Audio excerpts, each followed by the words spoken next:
Finally दोस्तों, Bihar DElEd admission 2021 को लेकर जिस वीडियो का आप सभी को बेसब्री से इंतजार था वो वीडियो हम लेकर आ चुके हैं। 2021 के मेरिट लिस्ट के अनुसार कितने नंबर पर गवर्नमेंट कॉलेज मिलेगा, कितना मेधा सूची आप सभी का होना चाहिए, कितना सीरियल नंबर तक है तो आपको गवर्नमेंट कॉलेज मिल जाएगा। इस वीडियो में हम आप सभी को कैटेगरी वाइज डेटा एनालाइज करके बताएंगे 2021 के मेरिट लिस्ट के अनुसार। अगर आप सभी इस वीडियो को लास्ट तक देखते हैं तो सारी चीज़ें समझ में आ जाएगी। एक सेकंड के लिए भी इस वीडियो को स्किप मत कीजिएगा। तो चलिए शुरू करते हैं। वीडियो को आप सभी एक बार लाइक कर दीजिए और चैनल पर नए हैं तो सब्सक्राइब करके वो घंटी ज़रूर दबा लीजिएगा। तो दोस्तों, सबसे पहले जान लेते हैं इस कट ऑफ लिस्ट पीडीएफ को आप सभी कहां से और कैसे डाउनलोड करेंगे।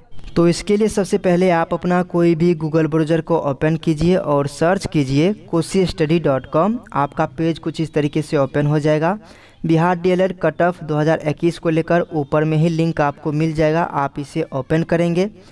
इसके बाद नीचे आना है, यहाँ पर कट ऑफ के संबंध में आप देखेंगे सभी प्रकार की जानकारी दी गई है। आप चाहे तो यहाँ से जानकारी प्राप्त कर सकते हैं। इसके अलावे आप इसको पीडीएफ बना सकते हैं या फिर हमारे टेलीग्राम से या फिर व्हाट्सएप ग्रुप से डाउनलोड भी कर सकते हैं। चलिए दोस्तों, अब जान लेते हैं कितने नंबर वाले को मिलेगा गवर्नमेंट कॉलेज। आपका सीरियल नंबर कितना से कितना होना चाहिए जिससे कि आसानी से गवर्नमेंट कॉलेज मिल जाए।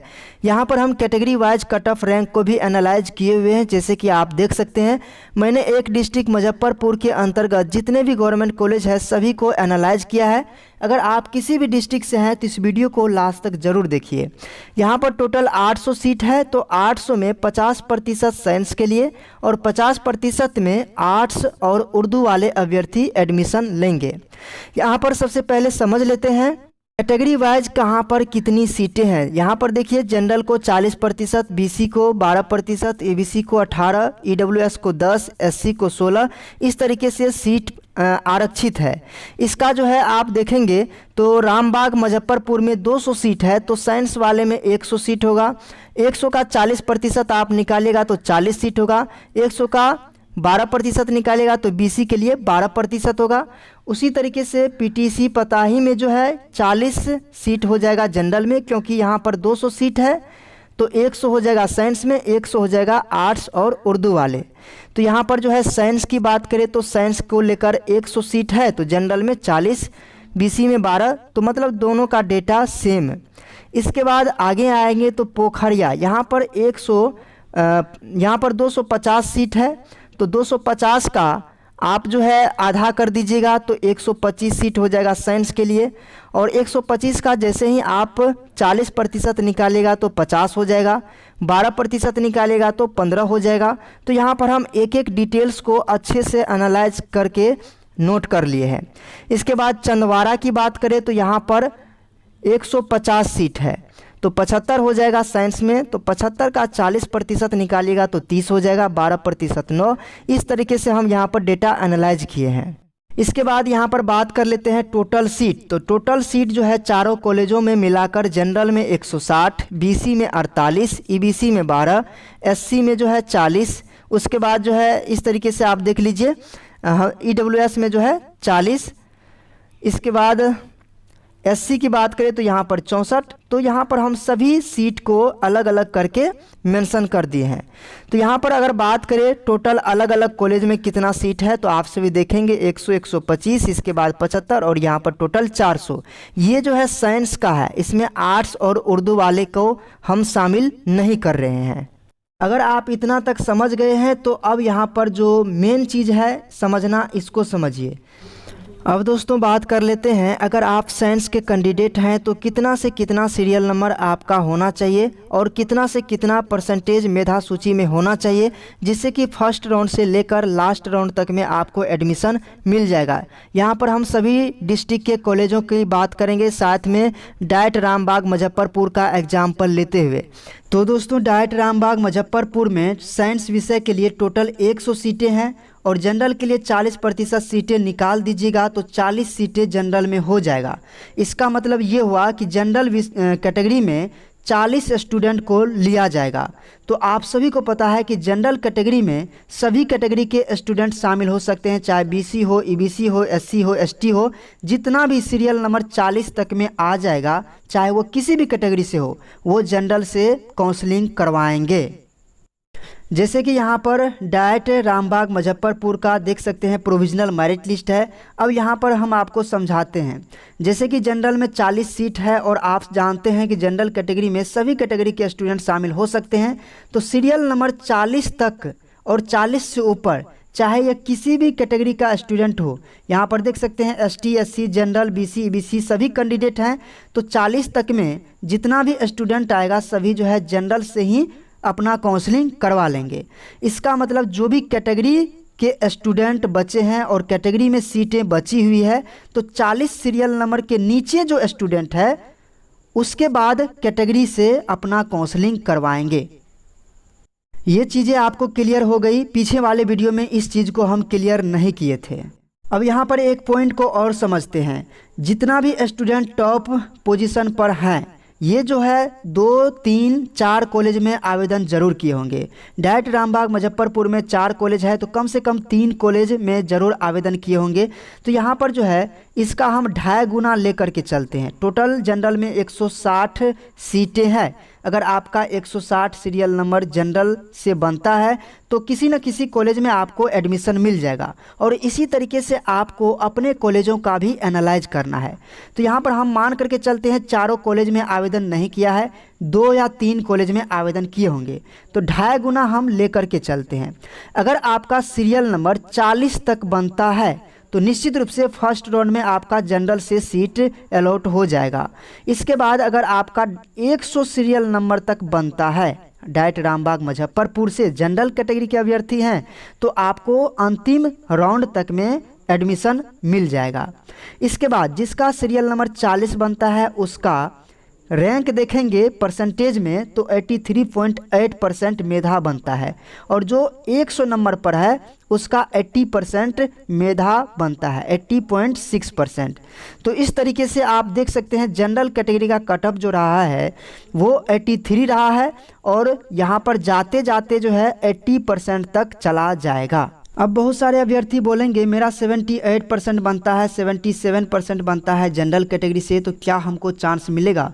दोस्तों यहाँ पर टोटल 160 सीट है और यहाँ पर हम 100 मान करके चले हैं। तो यहाँ पर आप सभी को अंतिम चयन सूची तक इंतजार करना है, आपका एडमिशन हो सकता है।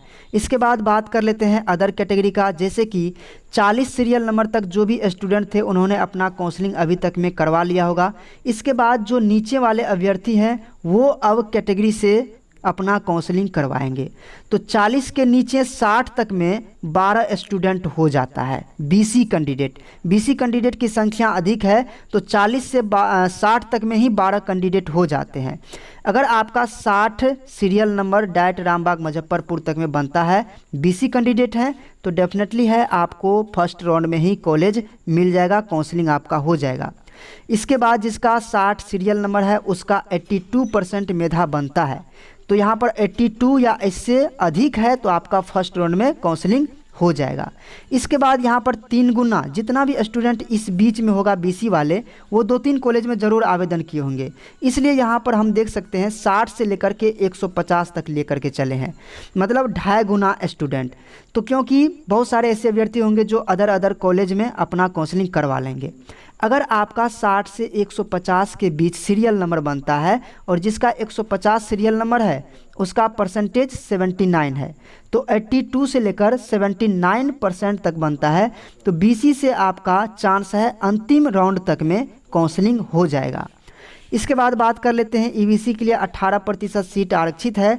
तो 40 से लेकर 106 तक में 18 स्टूडेंट हो जाता है जो कि ईबीसी कैंडिडेट है, और जो 106 नंबर पे है उसका परसेंटेज 80.5% बनता है। इसका मतलब है 106 के ऊपर जो भी अभ्यर्थी हैं यहाँ से उसका निश्चित रूप से फर्स्ट राउंड में काउंसलिंग हो जाएगा, यानी कि 80.5% से ज़्यादा बनता है उसका फर्स्ट राउंड में काउंसलिंग हो जाएगा। अब अगर जो है 2.5 गुना हम ले करके चलते हैं, क्योंकि यहाँ पर भी जो भी स्टूडेंट होगा वो सभी जगह आवेदन किए होंगे। तो जो कैंडिडेट कहीं और एडमिशन ले लेंगे, वो यहाँ से हट जाएंगे अगले राउंड में। तो इस तरीके से अंतिम राउंड तक में 250 सीरियल नंबर तक भी चला जाएगा। अगर आपका 250 सीरियल नंबर तक है तो अंतिम राउंड तक में ईबीसी से आपका काउंसलिंग हो जाएगा, यानी कि 80.5% से लेकर 77% तक ईबीसी का कट ऑफ रहेगा, या इससे जिसका कम है आपको लास्ट काउंसलिंग तक इंतज़ार करना है, आपका काउंसलिंग हो सकता है। इसी तरीके से ईडब्ल्यूएस में 10% सीट आरक्षित है, यानी कि अगर 10 सीट हम मान करके चले तो 40 से लेकर 140 तक में 10 कैंडिडेट ईडब्ल्यूएस वाले हो जाते हैं, क्योंकि सीरियल नंबर 40 तक सभी स्टूडेंट अपना काउंसलिंग करवा चुके होंगे। इसके बाद 140 से लेकर 350 तक जिसका भी सीरियल नंबर बनता है अंतिम राउंड तक में आपको निश्चित रूप से कॉलेज मिल जाएगा। परसेंटेज की बात करें तो 79.6 से लेकर 76 तक इसका कट ऑफ रहेगा। अगर इससे ज़्यादा है तो निश्चित रूप से आपको फर्स्ट राउंड में ही कॉलेज मिल जाएगा। इसके बाद इसी तरीके से एससी की बात करें तो 404 सीरियल नंबर तक में 40 से लेकर 404 सीरियल तक नंबर तक में 16 कैंडिडेट हो जाता है। तो इस तरीके से अगर 404 तक आपका सीरियल नंबर बनता है तो फर्स्ट राउंड में आपका काउंसलिंग हो जाएगा। अगर 900 तक बनता है तब अंतिम चांस तक इंतज़ार करना है, अंतिम चांस तक में आपको कॉलेज मिल जाएगा। जिसका इस परसेंटेज से नीचे या इस सीरियल नंबर से नीचे बनता है उसको भी लास्ट काउंसलिंग तक इंतज़ार करना है, एडमिशन हो भी सकता है नहीं भी हो सकता है। इसी तरीके से एसटी कैंडिडेट की बात करें तो आप सभी को एनालाइज कर लेना है और आपको यहाँ पर ध्यान देना है। पीएच कैंडिडेट, दिव्यांग और स्वतंत्रता सेनानी के जो भी स्टूडेंट हैं इनका 5% जो है इन्हीं सीटों में से काटा जाएगा, ठीक ना। तो यहाँ पर जो है आगे चलकर सीटों की संख्या घट सकती है, 38 हो सकता है, 18 है तो 15 हो सकता है, 10 है तो 8-9 हो सकता है। इस तरीके से इन्हीं में से इन सीटों को निकाला जाएगा। तो इस तरीके से आप सभी को एनालाइज कर लेना है। तो यहाँ पर अगर आपका इस तरीके से मेधा बनता है तो 100% श्योर हो जाइए और अपना डॉक्यूमेंट्स अभी से तैयार कर लीजिए।